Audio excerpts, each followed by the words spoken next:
shoot. Fires from the top of the key and takes it home. The Liberty take a 2-point lead. Welcome to Liberty FM, the podcast dedicated to all things New York Liberty. I'm Felicia, and I'm joined by my co-host and husband, Francois. This is episode 12, recapping an important week for the Liberty with a tough rematch against the LA Sparks, a revenge game against the Minnesota Lynx, and the long-awaited second act against the mighty Las Vegas Aces. Let's start with the Tuesday game against the LA Sparks, which was the second matchup in just a couple days, and we knew it was going to be a different story from the dominant game that the Liberty had on Sunday. Francois, what do we think about this game?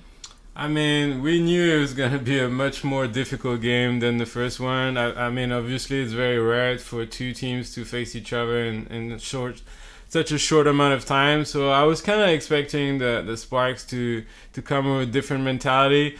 And now that they're starting to have some of the players that they've missed all throughout the season, I think the Sparks is probably one of the teams that had the most injuries this season. So I wasn't surprised that they really came to play against the Liberty. I felt like the flow on offense from the Sparks was much better. The threats were coming from everywhere. It was even Jonquel Jones, Jordan Canada, Zero Stevens, Clarendon. Like, it was a well-balanced machine. And the Liberty were just not able to shoot that game. I think, like, I don't know if they were tired because obviously like they've been playing a lot of games, maybe like 8 games in 14 days. So they looked a little bit gassed, and I felt like maybe it was going to be a tough night on that day. But Courtney Vandersloot, the general, she brought something that we haven't really seen so far this season from her. We know that, like you said, she's the general, and she's gonna, deliver a lot of assists and make her team, her teammates better. But we definitely didn't expect her offensive performance, especially when we almost felt like she wasn't gonna come back after, she collided with Jonquel Jones in the second quarter. And we felt like she had like an ankle injury. She was really like, in pain.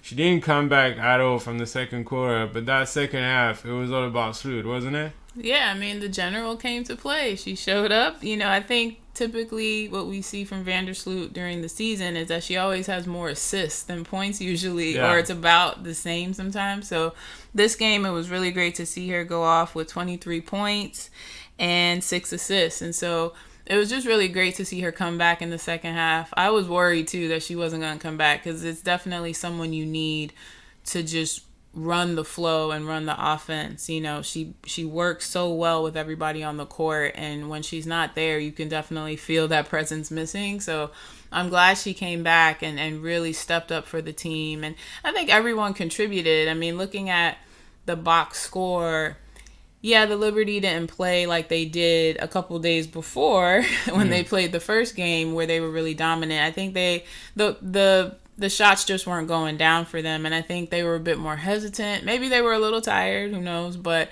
the shots weren't going down as much, for them to have like a really big lead. And I think the Sparks, you got to expect that the Sparks are going to come back, they're going to make the adjustments, and it's going to be ebbs and flows in the game. So I think they did a great job, and Sloot led the way. I was real happy with Sloot leading the way and just putting the team on her back with Stewie and just taking this win. Yeah, and that's when you see the growth of the team.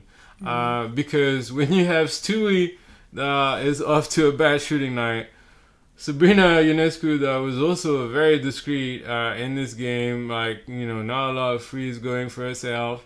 You had Marine that was very hesitant and almost refusing to take threes when in the previous game, she went off. she had like 5 threes in the first half and ended up like, shooting 5 for 7, I think. But when you have 3 players like that are not their usual self, like I felt like earlier in the season, like maybe the Liberty would have crumbled a little bit. But this time around, like, it was definitely the player that we were not expecting offensively, and it was kind of nice to see the Vandersloot that we got to know in the playoff 2 seasons ago when the Chicago Sky were dominant in the playoff and won that title against the Phoenix Mercury. We often talk about Candace Parker or Kelia Copper, but Vandersloot was huge in that season offensively. Yeah. And that kind of reminded me of that Vandersloot, like the more sort of like offensive type, scoring more points. It was great because even like when the Liberty would kind of like, needed a little bit of inspiration, there was a play where she like scored a basket, stole the ball right after, got a 4-point play in just a matter of seconds. But the other thing that was also surprising was a 3-point percentage in that game. Because I think right now she probably has like her lower field goal percentage when it comes to shooting threes. And in this game, she made 4 threes in this game at moments where the team really needed it. So a crucial performance by Vandersloot. But I think like, up to like 3 minutes into the game, 2 minutes, like it was back and forth between the Sparks and the Liberty. And as we were watching the game on TV, like I kept telling you, like, I don't feel it. I feel like the Liberty are going to lose that one. But when they needed to, like they came with crucial offensive boards. And something that would frustrate us in previous games or earlier this season, like it seems like the Liberty are starting to rectify this and become dominant on the board as well, right? Yeah, definitely. I think, the one thing I would say about the Liberty is that things are starting to click and they're starting to figure things out. I think the first half of the season, it's new players. It's practically a new team. And so they got to learn to play together, and they're going to have to go through the ebbs and flows. And, they relied a ton. And I mean, she's the number 1 player on your team and Stewie, but I think they relied a ton on her. And I think what we're seeing in the second half of this season is the emergence or re-emergence of Jonquel Jones. And I think she's going to be huge for them in getting those boards. Everyone's contributing though. I think Sabrina, everyone down the line is contributing in getting boards, but you really need JJ. You definitely need her in the paint to get those boards offensively and defensively. So, I think they're making those adjustments. And what I noticed is, like you were saying, like in the past, we might have worried about the Liberty maybe crumbling because it was going back and forth. You weren't sure how this was going to go. But the one thing I've noticed with them and definitely the last few games is just they focus on the little things. They don't just get up, they don't get down in themselves because, someone's not making the basket. The shots aren't going down. Well, they go back and make sure they lock up on defense. They get the boards. They're doing all the other things to help push the game and to keep them in the game so that if someone gets the hot hand, like in this game, Vandersloot, then, all the little things will accumulate. And then once the offense gets going, they still won the game by what, 10 points? 8 points? Yeah, so I mean they won the game by 8 points, so that definitely shows the grit from the Liberty. And you were mentioning JJ, and that's when like you really realize that sometimes as fans we get a little irrational with players, and that's why like if you tweet about a player or a team, like really think about it twice before you do, because obviously it's easier to say something on the other side, but you don't know what those players are going through day in, day out, and so I'm not gonna lie, there was a moment in the season where I was a little bit worried for Jonquel Jones. I mean, I knew what she was capable of based on what she's done in her career, especially with Connecticut, and we knew that she had a foot injury. But I don't think I was expecting, the recovery process and her fitting in the team to take that long. And so, maybe in my mind I was getting frustrated and worried, but now things are clicking. Like you could see Jonquel is 100% now. She's dominating the board now pretty much every single game. They're starting to feed her more on the inside. She looks more comfortable and happier, and so yeah, like you said, Felicia, like she's gonna be the key piece to that team. We mentioned it before, And that's where I definitely want to see her in some of those matchups against the Aces this month because she could really help that team. So we'll see how it goes. We're done with LA for now. They'll come to New York at some point in the months of August or September. But for now, we're good because we have another important game in the calendar, and we have a revenge to take pretty much against the Minnesota Lynx. And in this rematch from the clinic the Minnesota Lynx had on us last week, the Liberty won this one 76-66. Francois, let's break down the first half of this game. Yeah, and the first surprise was to see Nafisa Collier in this game. We knew that, with the ankle injury that she had sustained a couple of weeks earlier, that she would be out for 7 to 10 days. So in my mind, I was like, well, good thing that she probably won't be there against the Liberty for the rematch. But, big surprise when I turned on the TV to see her there. So I was definitely a little worried about that, but I mean the Liberty started really well. Like they moved the ball over, like they moved the ball. Everybody was getting a touch. JJ was dominant on the inside. So I was like, okay, it's starting well. But with the Liberty, I mean, we're very demanding. Obviously, we're Liberty fans, and we want them to figure everything out already before the end of the regular season, even though they keep telling us that things matter really in September, not in May or June. But yeah, things were clicking. We had a little lead in the first half. They only had one turnover in the first quarter. And then back at it again. Turnovers. Nafisa Collier starting getting hot. Kayla McBride, who had an amazing game in New York the week prior with 27 points, start cooking as well. So I'm like, why are we still giving them so many chances to come back in this game? Now, to be fair, Minnesota is on the comeback those past few weeks. They took care of business against the Liberty and the Connecticut Sun the game after, even though they lost after that, the rematch. But they're definitely playing a much better brand of basketball lately. So we also gotta give them props. But the turnovers is really something that the Liberty have to work on, isn't it? Yeah, that's their Achilles heel. I think we said it in the last podcast. Their Achilles heels are turnovers and transition defense. But I think more so the turnovers. I think every game they have at least, 12 turnovers or more. And so with that, you're just giving away easy points to other teams. And that's pretty much what kept, I felt like they were dominant in the first half, but what kept Minnesota in this game ended up being turnovers, which started to come rain down in the second quarter for the Liberty, unfortunately. And so with that, you're keeping these teams in the game when if you can just take care of the ball better, not have silly passes, then, the lead would have been greater. Yeah, so what ended up started with the Liberty being dominant against the Lynx, and then we end up losing the first half by 1 point. Having more rebounds and assists than the Lynx, but a lot of turnovers, 6 turnovers in the second quarter. That's not okay. And then forcing a lot of frees as well. I know we the best, shooting team when it comes to frees in the league. But I felt like they were forcing a little too much and just, down by 1 at halftime. I was like, what the heck is happening?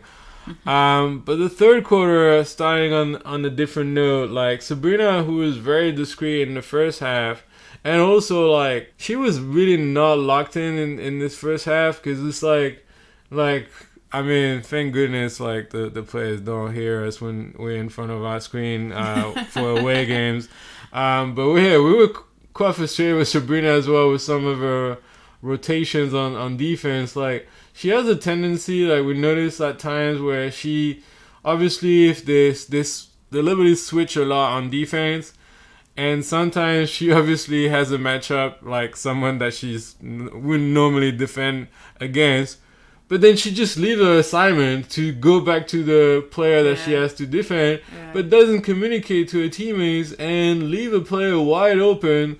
And, you know, at times the Liberty are able to, you know, figure things out, but times where it's like, man, as a coach, like, it would drive me mad where you just, like, leave the player out there. We know that there's going to be a mismatch, but you got to keep that, you know, you got to keep defending on that player. And so I think that really illustrated, like, you know, Sabrina's first half, and she did score 2 threes in that first half, but not a really impacting half by Sabrina. But I thought what was really interesting was that in the third quarter, like, I felt like Vandersloot stayed on the bench much longer than usual. Maybe she was still a little injured from that game against the Sparks, but that really helped Sabrina to be more into the game, playing more like the facilitator. And she started, like, serving dimes for Benijah, JJ, and started getting going as well with the three-pointers as well. And when Sabrina gets going with the frees, it's over. It's almost over because this girl can shoot. We know that. We mention it every single time. But, like, it's so impressive. Like, when she gets going, like, it's tough. But I think what I was really pleased, not only with Sabrina waking up in the second half, it was JJ. JJ, I mean, with UHAS, you know, the former alumni from Connecticut being injured for this game, and a surprise rookie this season. Nobody, you know, thought that she would be able to be on that level this season and be so effective for Minnesota. It left, you know, a presence on the inside, and Minnesota has a lot of, like, really good forwards, but not really, like, you know, centers that can stop JJ. And so JJ was really dominant in the second half, getting every single board. It's like we were like, oh, JJ, go to the rebound. That was the first half of the season. Now it's like, oh, another rebound by JJ. And she just, like, kept on attacking. And, you know, if the Liberty were missing shots, she would get the rebound and, you know, have a second chance points. A great performance by JJ when we really needed to. And, I mean, I feel like in the second half, we were more in control of the game. And we got to give props to the Liberty's defense as well. Nafisa Collier had 0 points in the fourth quarter. Yeah, I mean, they figured out a way to shut her down. I mean, you have to shut down the best players. That was Nafisa Collier and Kayla McBride. Those were the top scorers for Minnesota for this game. So if you can even shut down one or both, that's going to help your team tremendously in this game. And we also, you know, Diamond Miller from the Minnesota Lynx, who was voted recently Rookie of the Year for the month of July. I know there's a lot of, you know, debates as to, like, you know, what's happening with Aaliyah Boston and what's going on with Indiana. But to be fair, it's more the fact that Indiana doesn't, like, you know, give the ball enough to Aaliyah Boston. I think when I was looking at stats, Houston rate is very low compared to even bench players from Indiana. So, you know, they got to figure that out. That's not really a problem. But, you know, to be fair, Diamond Miller had a tremendous month of July, and she got voted, like, Rookie of the Month, for the month of July. And I remember vividly that she had a tremendous performance against us at the Barclays Center. So for the New York Liberty's defense to lock her down in this game, that was also another awesome thing to see, right? Yeah, definitely. I also think for Miller, she was trying maybe a little bit too hard. She was forcing a bit too much because the shots just weren't going down, and she really had to work to get those shots up. And so, you know, it wasn't as easy for her as the first game that they had against the Liberty. And this time, the Liberty definitely made some adjustments there. And they knew who to shut down, thankfully, in the second half. And the defense started to come together. They just, you know, they had sort of a faulty first half there. But in the second half, I think they started to pick it up probably later into the third quarter. And they took it home in the fourth. But, you know, for them, they're just going to have to keep pushing. And as these games go on, especially coming into the month of August, it's not going to be easy. So these are the games where they got to lock in. They got to stay connected. They got to stay connected all 4 quarters. Yeah. Not just one half versus the next half. They got to stay in it and locked in all 4 quarters. And so you have ebbs and flows. They had ebbs and flows in this game. They really got to work on the turnovers. If they can just get that to single digits, this will be a much better team. Yeah. But overall, we took care of business. We could, check that box. Revenge game done, out of the way. Nice little LA trip. 2 wins against the Sparks. Revenge against the Lynx. Now we got to take care of that big game, that big team, the Las Vegas Aces, and the game that everybody was waiting for this Sunday. So let's go with the Las Vegas Aces matchup. And there was so much excitement for that game. I mean, just to give you an idea, we arrived, at the Barclays maybe close to an hour or 15 minutes before the start of the game. And the lines for that game, we usually take another entrance than the main entrance. And even that entrance was packed.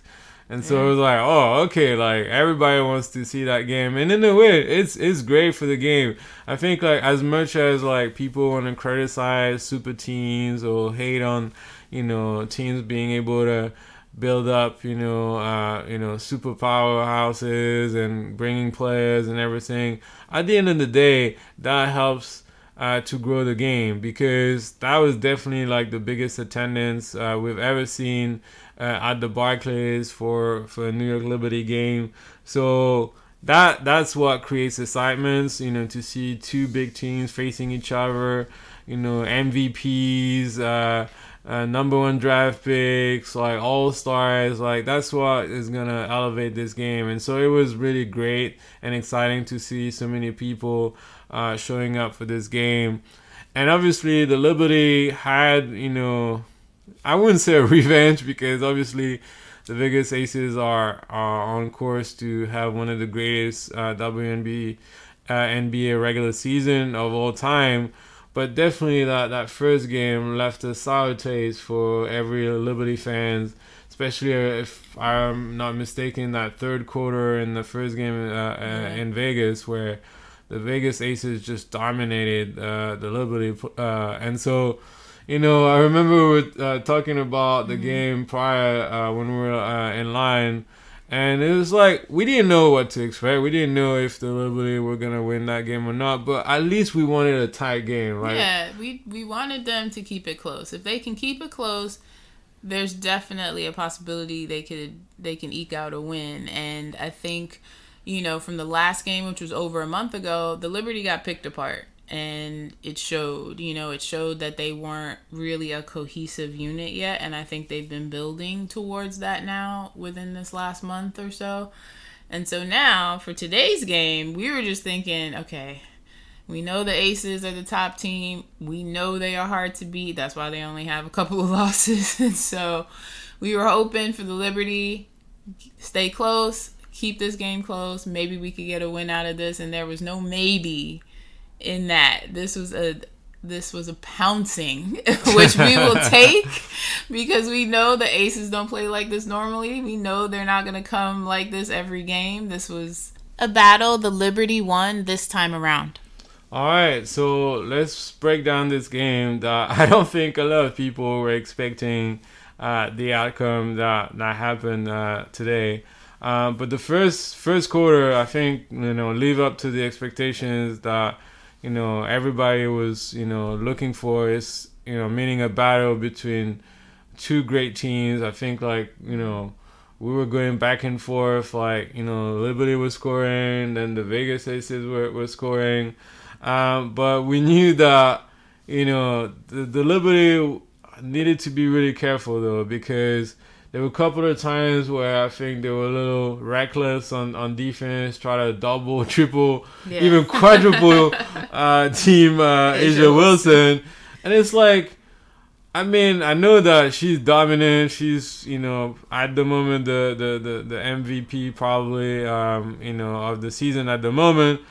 But it's bro, it's if you have like 3 players on her, and you got Kelsey Plum, Jonquel Jones, Chelsea Gray left on their own, like you about to get killed by one of those players, and I felt like a couple of times we got killed on. Yeah, you gotta trust your bigs. If anything, you leave it to Stewie and JJ to take care of Asia. And if she gets through, she gets through. But you can't just all collapse because you have too many weapons. That starting lineup for the Aces, 1 through 5, it's too many weapons, and you cannot leave any one of them open. And so, you got to give it to your bigs to handle Asia. Everybody don't need to come at Asia in this game. And I think, we also talk a lot about the Las Vegas Aces offense, but their defense is also dominant. And I was scared at some point in that first quarter when I saw like Asia Wilson with those blocks, man. Like, she came out of nowhere. She blocked Stewie. She blocked Sabrina. She blocked someone else at some point. But the violence, though, like the violence with which like she was blocking those players, I was like, man. I was surprised that she blocked Stewie, but I wasn't so surprised when she blocked Sabrina and Benijah, because I was like, you guys are really trying to go up against Asia, and she's like so much taller than you. She just swatted those balls down. There was no point in trying to do that. But I was shocked. The block on Stewie, that was intense. So I was like, man, that's gonna be a tough game. But I like though that Stewie, like there was one point like Asia blocked one of the Liberty players, but right after like Stewie also showed up and had a massive block as well. That got the crowd going. So I kind of like that. Like the Liberty this time around, like they didn't want to, get bullied by the Aces and show up as well. So, it was a tight first quarter, but I mean, I'm sure a lot of people are gonna talk about it. One of the turning points of the game was, I think there was about a minute left in the first quarter, and Jonquel Jones had the ball in the paint, and Asia Wilson was defending her, and Jonquel tried to pivot to free herself and get an easy bucket in the paint, but unfortunately a elbow hit really strongly Asia Wilson's face, or maybe like her neck or the back of her head. I don't know, but like when we sort of look at it after, when we came back from the game, we watched the game, and boy, I knew immediately, that was a tough foul. Being in the game, being in the arena, I knew immediately when she hit her, I was like, that's a flagrant. There's no way that's just a regular foul. That is a flagrant. I was hoping that it was not going to be a 2, because the way that blow happened and the way she went down, I was just like, that's a bad hit. I knew from that moment. And then rewatching and seeing the replay, it just looked worse. And so JJ got lucky. It was just a flagrant 1, because I was a little nervous that they could have called a flagrant 2 on that, and the whole game would have changed after that. Yeah. So, I mean, for Asia Wilson to suffer like that on the floor, like, I mean, that means like that it was really a hard foul, because Asia is tough. And so for her like to like shake her like that, you knew that it was a big foul. So, I feel like the referee didn't spend too much time on it. Like, I mean, they reviewed it and it was clear that it was a flagrant foul. They gave a flagrant foul 1. Asia went to the locker room, and while the ref were reviewing the play, and once the ref figured out that it was a flagrant 1, Asia needed to take free throws, and then the possession would go to the Aces. But Asia wasn't back just yet. And what I didn't know at the time and find out later was that if she had not come back to shoot the free throws, she wouldn't have been eligible to come back into this game. So literally the Aces had no other choice but to wait for her to come back. And I'm sure people in the locker room told her to come back. She went back out there, got the free throws, and then went back to the locker room. And at that point, we didn't know if she was going to come back into this game. And, I know there's been a lot of discussions as to whether, she came back despite having a concussion or anything. But according to her Twitter, she literally had to respond to people that had different opinions about what went down and, whether, like, she was concussed or not. She said no. she said it on her Twitter. I see people saying I'm concussed. I'm not. The doctor checked her and said she was good, and I'm sure that if she, she obviously wants to follow the doctor's advice, but also her own body and how she feels. And so if she came back, that means that she was ready to play. And so that kind of ended that quarter in a sort of weird way. But yeah, let's go to the second quarter now, and it was all about Sabrina Ionescu. My God. I saw another tweet that was quite funny. Someone said she went on psycho mode. She had a chip on her shoulder this game, because I think they picked her apart the last time they faced. Definitely. I think they definitely picked on her the first game they had. So yeah, she came ready defensively and especially offensively. She was locked in, and the second quarter showed it. She was hitting threes after threes. She went on psycho mode. And then the other thing as well, which was funny, I mean, we were kind of happy because we had mentioned this in the previous podcast, was the fact that, like, if Sabrina could also develop a mid-range game, that would help her tremendously, because obviously she's one of the greatest three-point shooters in this league. She leads the league with the number of three-points made, but I feel like sometimes she kind of stick to that three-point line. When she tries to go to the basket, she often get blocked by like the center of the other team, and so it's like, well, she really needs to work on not just a floater, but like a mid-range shot, and she was like, cooking mid-range as well in that game. You think she's listening to our podcast? Because I feel like the last game, we've been talking about it. And I told you. I told you. Sandy listened to our podcast, the previous episode. And now it's Sabrina. Obviously, we're joking. We would love for the Liberty, team to listen to our podcast. But yeah, we were definitely happy to see more range from Sabrina. But the freeze, man, in that quarter, like, it was insane. And I was so happy that she showed that. I mean, she's obviously a passionate player, but you could tell, like, she really wanted to show in this game. Because, like you said, Felicia, like, she got destroyed, defensively in the previous game, where you saw, like, man, like, Kelsey Plum and Chelsea Gray deliberately attack her every time they get a chance.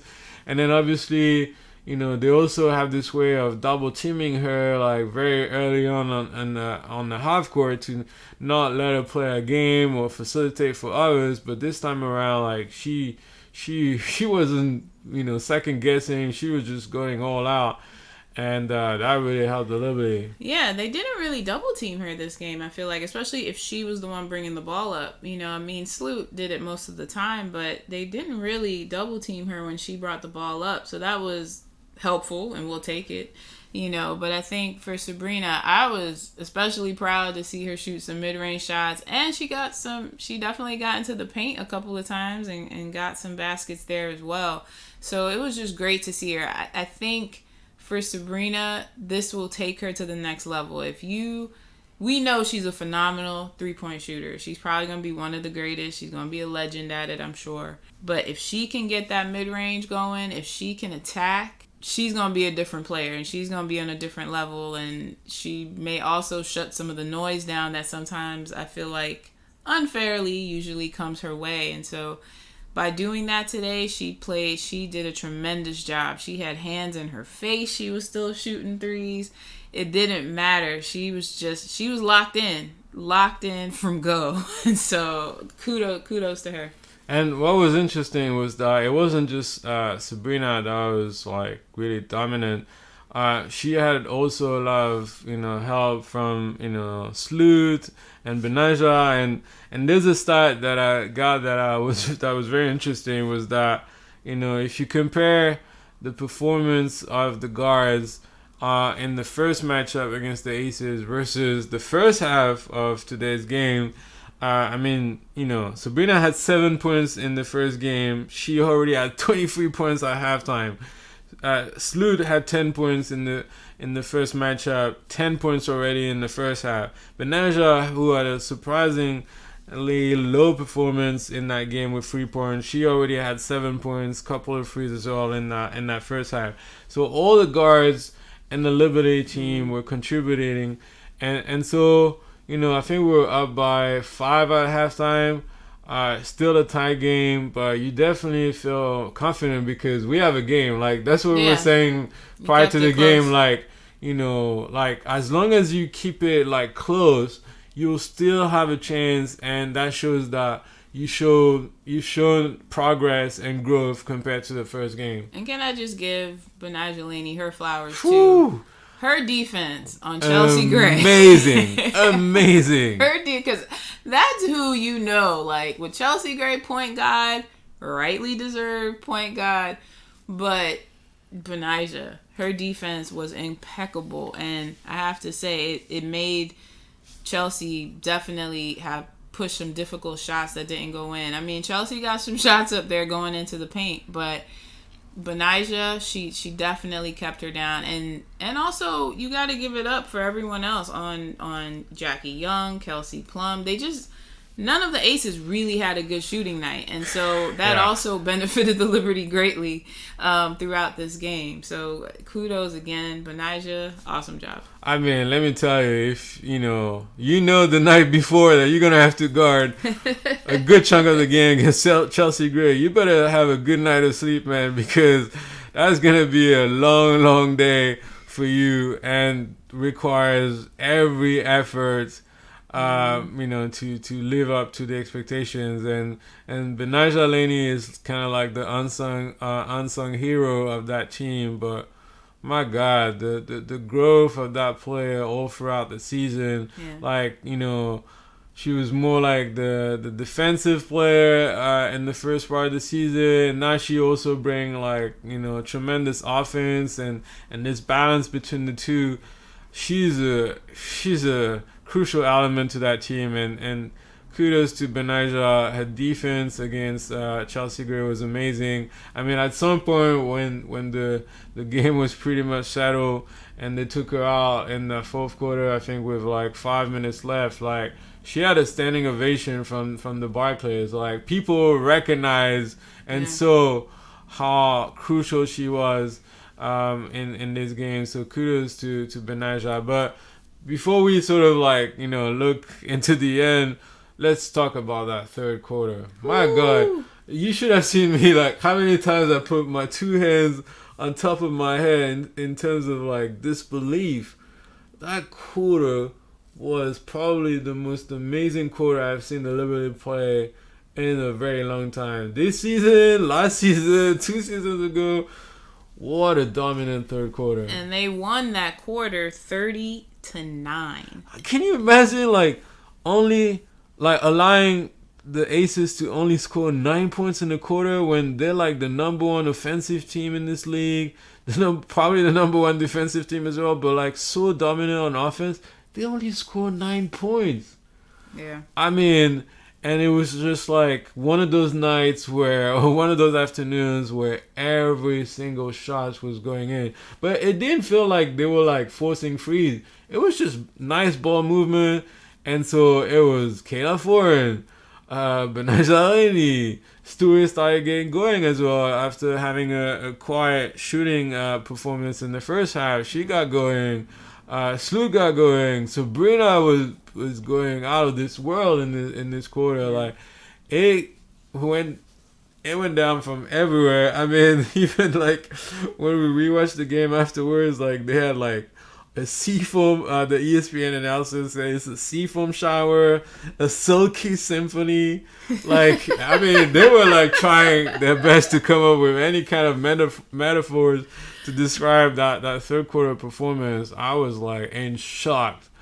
No one expected that. I mean, and again, for the Las Vegas Aces, this is not a typical game for them, and so this helped to really build the Liberty's confidence in this game, especially this quarter for sure, because this was just not the game for the Aces. And, and good job for Stewie and JJ collapsing on Asia Wilson too. Yeah, that's what I was going to talk to you about. Yeah, that really helped a lot, and so it pushed her to really forced her to put up shots that were just, and she was sort of looking for fouls on some of them, but they really forced her to put up some really tough shots that just weren't going in. And so, kudos to Stewie and JJ doing great defensive work on Asia Wilson.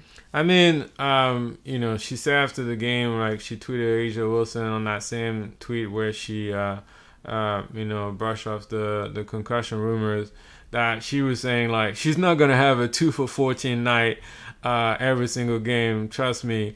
So yeah, maybe it was, definitely a bit of an off night for her, but you gotta give props, like you said, to Stewie and JJ, who are one of the few players that can, go toe-to-toe defensively, like one-on-one with Asia, and not necessarily needing like another player to help them. Obviously, sometimes you might need to, but like I feel like Stewie and JJ are among some of the best defenders in the league. They have long wingspan, so they're able to to go toe to toe with Asia, and I like the fact that Sandy, I think, kind of had that in mind, to just like having Stewie most of the times against Asia, and then if Asia managed to get a little advantage and goes to the basket, having JJ to help.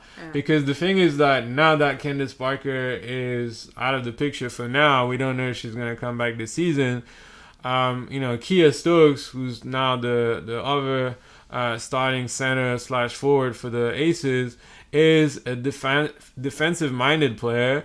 She has a decent corner free, or she's starting to make more frees now, but she's not really like an offensive force. So that allows JJ or Stewie to help whoever's defending on Asia when Asia has the little advantage in going to the basket, to help and try and make it difficult for Asia because they try to block her. So I felt like it was definitely a great idea, and they rectified that from the first quarter, where they were doing silly double, triple team that left some of the Aces guards open.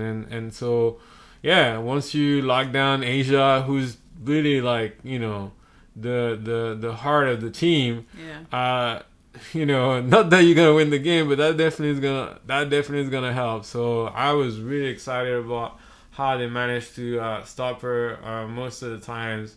And yeah. And also, I think, again, with Chelsea Gray and Kelsey Plum not really having off nights themselves, again, I think, kudos to Benijah Laney for defending so well on Chelsea Gray, because she starts the offense for the Aces. She's the one that gets that ball moving, and Benijah really made it difficult for her to get that start, to get that ball popping on the court. Like, they couldn't do that. It was very hard, and so they ended up playing a lot of like one-on-one, which is not their game typically.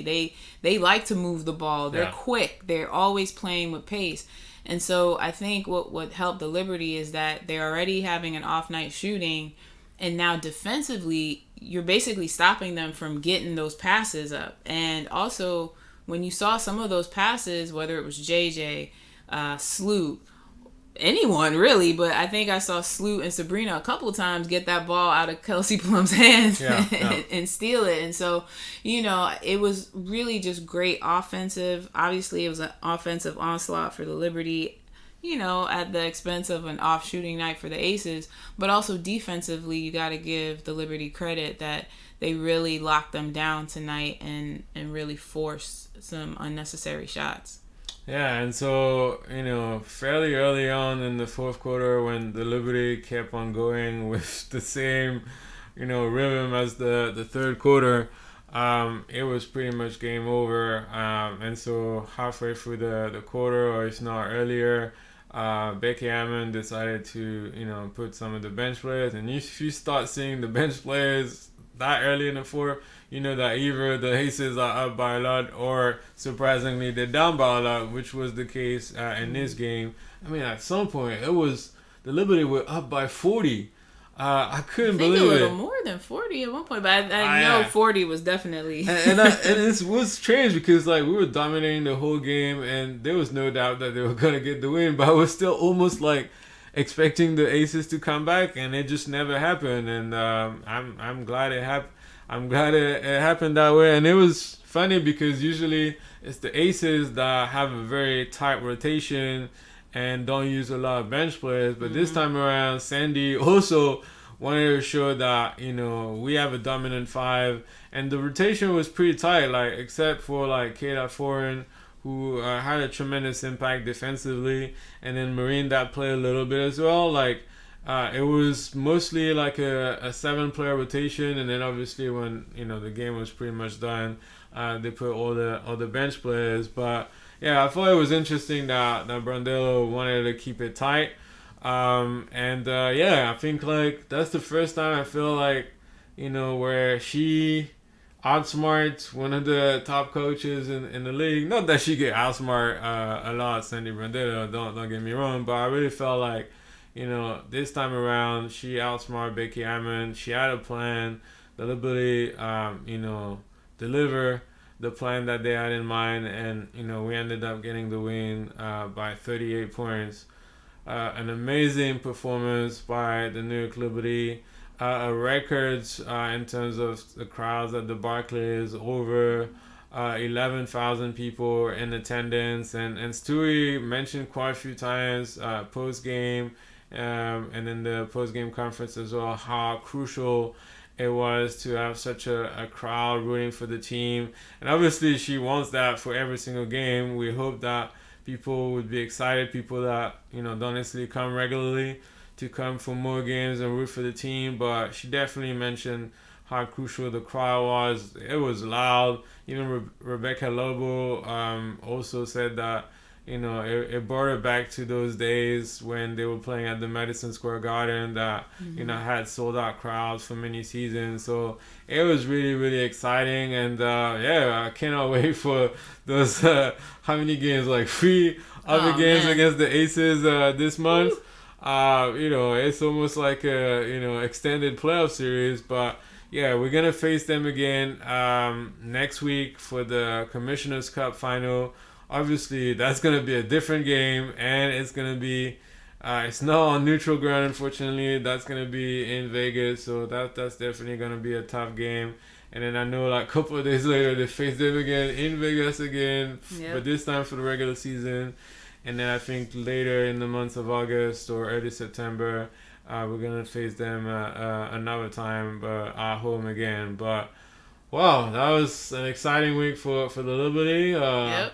A lot of ups and downs, but we got 3 wins this week. I'll take that any week, and I can't wait to face the Aces again.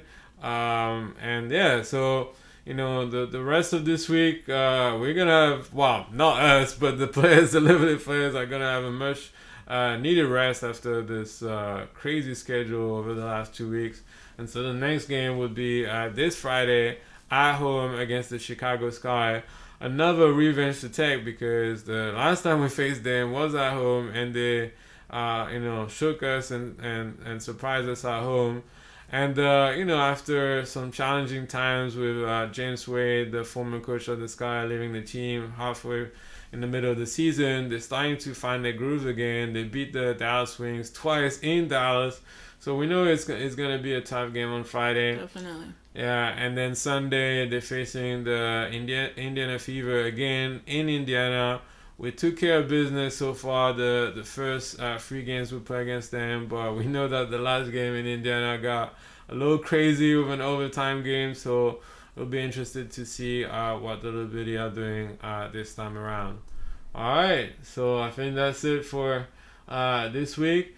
Thank you so much for everybody that's listening to the podcast. Give us like encouraging feedbacks on Instagram, or even come in and talk to us at the Barclays. We really appreciate the love that we get from people, because it's hard. Like, we don't know who's listening to the podcast and if you like it or not. So thank you so much for all those encouraging words that we get from people that help us to keep us going and share our love for the Liberty, because the WNBA needs people's love, but we definitely, and people in New York definitely need to show love to the New York Liberty. They deserve it. They really put their heart and soul into this team, and who knows where it could take us this season. So thank you for listening to us, and as we always say, let's go Liberty!